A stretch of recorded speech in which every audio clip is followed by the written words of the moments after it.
De volta com Boa Tarde, Cidadão, na Banda Natal, chegando em todo o Rio Grande do Norte. Hoje eu vou conversar com o Dr. Tiago Oliveira Moreira. Ele é professor da UFRN, professor de Direito Internacional. Com ele vamos falar a respeito do lançamento do livro que vai acontecer hoje, muito interessante, sobre a concretização dos direitos humanos dos migrantes pela jurisdição brasileira. Ou seja, os direitos, que direitos têm os migrantes, né? O pessoal que sai do seu país por motivo de guerra, de fome, de seca, de tantos outros motivos e vão parar em outros países. No caso do Brasil, os imigrantes que vêm para cá têm direito a quê?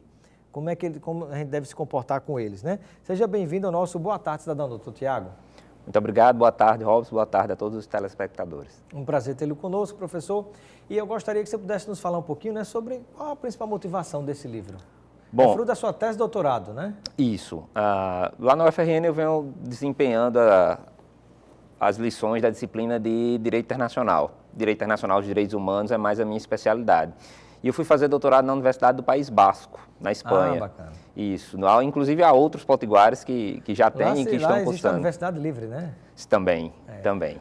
E em virtude dessa minha pesquisa, eu analisei basicamente... Esse aqui é para mim? Ah, pode ser. Muito bem. Eu analisei basicamente um caso que chegou na própria UFRN, no Núcleo de Prática Jurídica, que juntamente com a Ordem dos Advogados, entrou com ação na Justiça Federal para o reconhecimento da proteção dos direitos humanos de uma apátrida que aqui estava.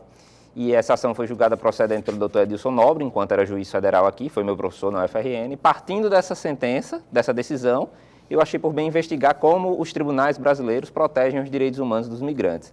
Sabemos que o Brasil tem imigrantes de mais de 80 nacionalidades e que isso em todo o país eles estão distribuídos e que têm direitos humanos como qualquer um outro nacional.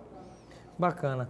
E aí eu gostaria que você pudesse falar para o nosso telespectador, vou mostrar aqui para a turma a capa desse livro, ficou muito bacana, mas, por exemplo, quais seriam os principais direitos, né, que a gente poderia compartilhar com os nossos telespectadores, que são direitos dos imigrantes? Bom, o primeiro ponto é que, antes de ser um imigrante, é uma pessoa, é um ser humano. Então, ele tem todos os direitos que são inerentes às pessoas. Então, quando a Constituição ou quando as leis falam assim, a pessoa, o indivíduo tem direito à educação, acesso à educação. Então, um migrante também vai ter direito a ser aluno da UFRN, a ser aluno da rede pública, vai ter direito a ser atendido pelo SUS, por exemplo, sem nenhum custo, até porque o nosso sistema ele é universal, como o próprio nome já está dizendo. O Brasil faz parte dos países que assinaram a Carta dos Direitos Humanos, né, da ONU, né? Vários tratados internacionais que o Brasil é signatário, o Brasil assinou, pactuou e agora ele tem que cumprir. E os juízes têm que aplicar as normas previstas nesse tratado para assegurar os direitos humanos desses migrantes. Foi justamente isso que eu investiguei no meu livro. E dentre esses direitos, né, como é que está hoje a situação do Brasil para conseguir atender essas pessoas, seja na área da saúde, da educação, da segurança das suas necessidades básicas, né, quando chegam em situação principalmente fragilizada, muitos chegam sem casa, outros chegam com algum dinheiro que conseguiram esconder e sair do país para juntar, para tentar recomeçar a vida. Então, que tipo de atendimento o Brasil oferece para essas pessoas hoje? Bom, sabemos que o Brasil passa por uma dificuldade em suas políticas públicas, inclusive para os próprios nacionais. Porém, o impacto dos imigrantes aqui não é grande como uma parte da imprensa coloca. O nosso saldo migratório ele é negativo. Eu tenho mais brasileiros morando fora do que imigrantes que aqui estão.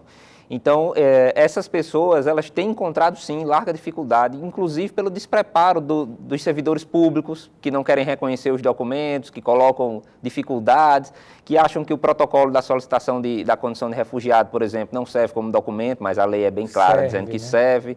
E muitas universidades que exigem revalidação do diploma, e às vezes você saiu da Síria só com a roupa do corpo. Então, como é que você vai ter histórico escolar, aí traduzir tudo para o português, com um tradutor juramentado? Então, são regras que tem que ter uma flexibilização para que o direito humano à educação possa ser atendido.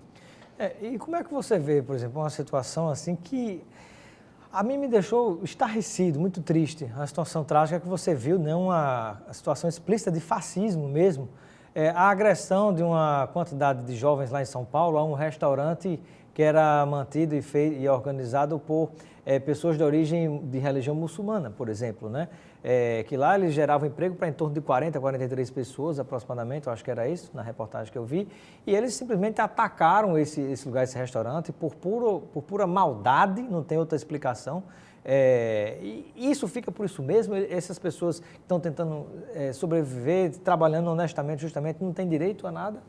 Bom, Robson, infelizmente esses atos de xenofobia, que muitas vezes algumas correntes políticas até incentivam, alguns setores da sociedade civil pregam esse nacionalismo exacerbado, mas isso é um absurdo. Até o Papa, né, eu fiz uma vez um comentário à abertura inicial aqui do programa, até o Papa já alertou para o perigo desse tipo de coisa, né? Somos um povo só, a raça humana, né? Ou então, somos o quê? Uma raça desumana, a gente com esse tipo de comportamento, né? E esse povo às vezes ainda vem falar em Deus, pelo amor de Deus, literalmente, falar em Deus, em Jesus, com esse tipo de comportamento, que dizer que é um comportamento animal é insultar os animais, né? E veja bem, muitas pessoas criticam a imigração para o Brasil, criticam a vinda de imigrantes e o acolhimento, porém, se você perguntar, você quer ir morar fora do Brasil? Ele diz automaticamente que quer ir morar nos Estados Unidos, por exemplo. É egoísmo, então, como é que né? você tem um discurso xenófobo, mas você gostaria de ir morar nos Estados Unidos ou na Europa? É um contrassenso muito grande. E ainda mais nesse caso de São Paulo, são imigrantes que estão movimentando a economia, gerando empregos, riqueza para o nosso país, como você bem disse, além da riqueza cultural. Pois é, como é que está de tempo, produção? Você que, por exemplo, estuda toda essa causa, deve estar percebendo realmente, né, como é interessante, é isso que você falou, de pessoas que, quando sai do Brasil, quer ser bem acolhida lá fora, mas na hora que vem uma pessoa em caso de extrema necessidade, não quer acolher aqui. Então, é uma contradição muito forte, né? Muito forte.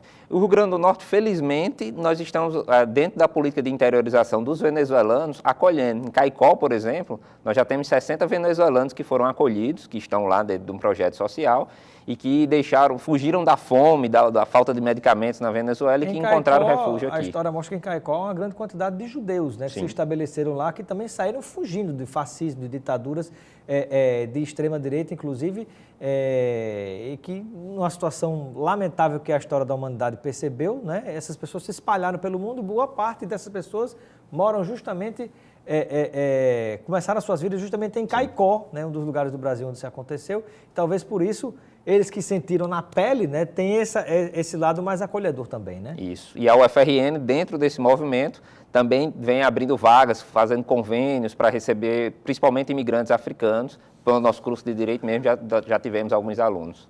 Muito bacana. Bom, eu gostaria que você compartilhasse com o nosso telespectador mais detalhes, né, sobre o lançamento do seu livro, como as pessoas podem fazer para adquirir, onde é que ele vai estar disponível, né, que é o livro A Concretização dos Direitos Humanos dos Migrantes, né, de acordo com a nossa legislação brasileira, né? Então, o que é que você poderia dizer para a gente sobre essas informações finais? Bom, o livro será lançado hoje, fica o convite a todos, na Galeria Fernando Chiriboga, lá no Midway Mall. Midway Mall, Galeria de Fernando Chiriboga, muito aconchegante, muito bacana. Pois é, das 18h30 às 21h30, eu estarei lá vendendo e autografando os livros. Maravilha, professor. Muito obrigado pela sua presença aqui no Boa Tarde, Cidadão. Seja sempre bem-vindo e receba um kit de produtos Sinhá Maria e também de produtos Lucena para você aproveitar com seus amigos e familiares, né? Já vão fazer tapioca no lançamento do livro e também vai ter castanha, vai ter queijo, vai ter muita coisa lá, viu? Excelente. Muito obrigado pelos kits e pela presença. Muito obrigado, professor. Ficamos por aqui com Boa Tarde, Cidadão de hoje. Acolha, porque um dia pode ser que você precise ser acolhido, sobretudo os estrangeiros. A gente fica por aqui com Boa Tarde, Cidadão. Continue ligado na Band Natal com o nosso Nordeste Urgente.